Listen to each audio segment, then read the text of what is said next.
Hello guys and welcome back to the channel, where today guys I'll be showing you how to add a new service on Fresha. So guys, the first thing that you should go and do is go to Google Play Store or the App Store and download the Fresha application. After that, you just need to go and log into your profile or register to Fresha if you haven't already done that, of course. But now guys, let's see how you can actually go and add a new service on Fresha. But firstly, let's see what we have in front of us. In the bottom, as you can see, we have 5 tabs. We have the calendar tab, we have the sales, we have the plus where you can go and add an appointment, group appointment, block time, sale, and quick payment. We have the client list and your workspace in the bottom right corner. But now guys, let's see how you can actually go and add a new service on Fresha. So to do so, you need to go and click on the plus button. Now here, as you can see, you can add an appointment, group appointment, block time, sale, and quick payment.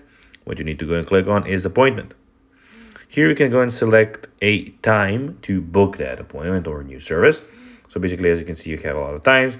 When you click on, here you can go and, as you can see, select a client. So to, of course, add to that booking. Then when you add a client, you can go and, of course, after adding him, you can then go and add the actual booking also. So actual service also. So guys, that will be everything for this video. I hope that you found this video informative and entertaining, guys. If you did, don't forget to like this video, share it, subscribe to the channel, and put the notifications on, as guys, this really helps us grow our channel. So if you have a few seconds, it will be pretty cool if you could do this for us. So guys, that will be everything for this video. I hope you enjoyed it, and guys, as always, I'll be seeing you in the next video on this YouTube channel. Until then, as always, bye guys.